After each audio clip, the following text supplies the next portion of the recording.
मरहबा collection mall, readymade कपड़ों का भरपूर खजाना, jeans pant, T shirt, cargo pant, night pant, बच्चे और बच्चियों के लिए अच्छे खूबसूरत और उम्दा ड्रेस। पता याद रखें, जमुर हाई स्कूल मेन रोड, जैतून हजीन मस्जिद के पास, मालदा चौक, मालेगांव। देखो, मालेगांव शहर में दो तरह की नोटिस बांटी जा रही है। एक एसआईटी की तरफ से, जो एसआईटी के सेक्रेटरी हैं अनिकेत भारती साहब, वो एक नोटिस दे रहे हैं जो कैंप पुलिस स्टेशन में तफ्तीश के लिए बुलाया जा रहा है, और एक नोटिस दी जा रही है छावनी पुलिस स्टेशन से। छावनी पुलिस स्टेशन में जो तहसीलदार ने गुना दाखिल किया था, जिसका एफआईआर नंबर 40/2025, उसमें कुछ लोगों को बुलाया गया। आज दिन भर उनसे पूछताछ की गई, सुबह से लेकर रात तक अभी तक, और उसके बाद उनसे पूछताछ करने के बाद छोड़ा गया। और बड़ी तादाद में जो है एसआईटी की नोटिस आ रही है।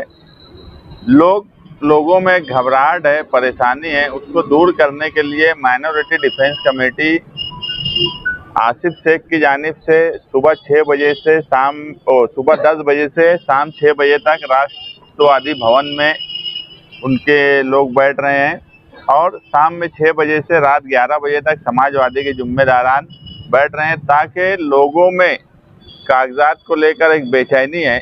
मामूली कुछ मिस्टेक अगर लोगों से हो गई है कागजात में, तो उसको किस तरह से हल किया जाए, वहां जाकर किस तरह से बातचीत की जाए, और पेपर उनको सही तरीके से हम बता दें कि ये सब पेपर ले जाना है जीरोक्स, ताकि उनको वहां कोई परेशानी ना हो, क्योंकि दिन भर वहां लग रहा है। ये समझ लो एक हेल्प का जरिया है। हम लोग कानूनी तौर पर, हमारे वकील जो मदद कर रहे हैं कोर्ट में, वो भी कर रहे हैं। हम जमहूरी तौर पर जो कर सकते हैं तहरीक के जरिए, वो भी हम कर रहे हैं, ताकि ये मैसेज जाए कि कोई बांग्लादेशी नहीं है। और ये जो नोटिस बढ़ रही है, अब इसमें कुछ मामले ऐसे आए कि जिनका बर्थ सर्टिफिकेट अभी तक नहीं मिला। लोगों ने जो 1.5 साल पहले अरीजा दिया था, आप प्रशासन का काम समझिए कि प्रशासन ने 1.5 साल 2 साल पहले के अरीजे पे अभी तक उनको बर्थ सर्टिफिकेट का लेटर तो इशू नहीं किया, मगर नोटिस इशू कर दी। अभी ऐसे भी कई मामले हैं, उनको बर्थ सर्टिफिकेट नहीं मिला मगर उनको भी नोटिस आ रही है।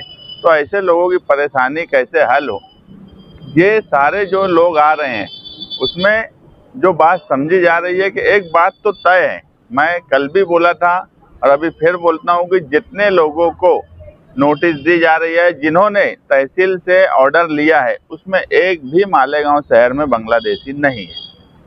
सिर्फ नाम में फर्क हो जाना। अब ऐसा है कि कुछ चीजें ऐसी है कि इलेक्शन कार्ड बनता है इलेक्शन यादी से। पूरे शहर को क्या, इलेक्शन कमीशन को भी मालूम है कि उनकी इलेक्शन यादी में कितनी गड़बड़ रहती है नाम को लेकर। तो उस हिसाब से इलेक्शन कार्ड उनका बन जा रहा है इलेक्शन यादी से, उसमें नाम में फेर फार है, आधार कार्ड पे नाम सही है। तो ये सब कुछ मिस्टेक जो है वो प्रशासन की है, जो अथॉरिटी है उनकी है। मगर आज वो भी जो लोग हैं जिनको नोटिस दी जा रही है, उन पे ही थोप दिया जा रहा है कि वो बताए कि नाम में क्यों गलती है, जबकि उनको इलेक्शन कमीशन से पूछना चाहिए, प्रांत से पूछना चाहिए कि यादी में अगर मिस्टेक है, उस पर इलेक्शन कार्ड बना है, तो मिस्टेक उस आदमी की नहीं है या उस औरत की नहीं है। तो ऐसे सब परेशानी के मामले हैं, मगर हम कोशिश कर रहे हैं कि उसे जल्द से जल्द दूर करें और लोग एसआईटी में जाकर अपने पेपर जमा कर दें।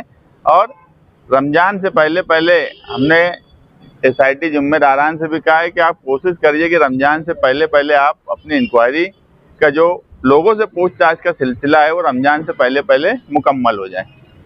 ला के रखा गया था, से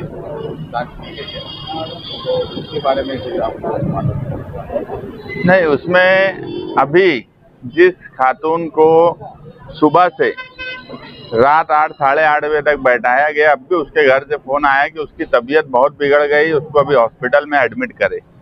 बोलने का मतलब ये है कि दिन भर कोई, अब एक औरत है, उसको कुछ इतना नहीं समझता कि वो दिन भर लोगों के सवाल और डिपार्टमेंट के सवाल के जवाब दे सके।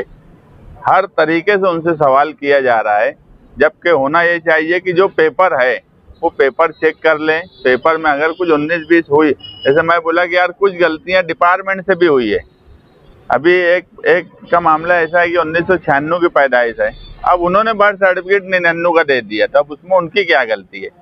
लेकिन पूछताछ जो है ऐसी की गई कि वो औरत को अभी एडमिट होना पड़ा। जो एक आदमी था वो भी आकर गया, वो खुद ये बात बोला कि यार इतने ज़्यादा हमसे अलग अलग ढंग से पूछा जा रहा है कि हम लोग जवाब नहीं दे पाते, कई तरह की साइन ली जा रही है। मेरा सिर्फ प्रशासन से ये बोलना है कि आप पूरी इंक्वायरी करिए, मगर छावनी पुलिस स्टेशन में जिस तरीके से इंक्वायरी की जा रही है वो कहीं ना कहीं एक डर और खौफ का माहौल, और हो सकता है इससे कोई आगे किसी की तबीयत बिगड़ जाए, जैसे अभी बिगड़ गई, कोई हादसा हो जाए तो इसका जिम्मेदार कौन होगा। तो डॉक्यूमेंट को लेके आपने जो तारीख पैदाइश की बात बताई, जो फर्क है, तो स्कूटी करने का काम तहसीलदार का है, तो उनको तो वहीं पर देखना चाहिए था ना। तो कहीं ना कहीं ऐसा लगता है कि यार ज्यादा जिम्मेदार तो वो लोग लगते हैं। सही सच बात यही है कि कोई भी पेपर अगर हम जो अथॉरिटी को दे रहे हैं, जो एजेंसी काम करती है, वो उसकी जिम्मेदारी है कि वो उसको चेक करे। इसीलिए कल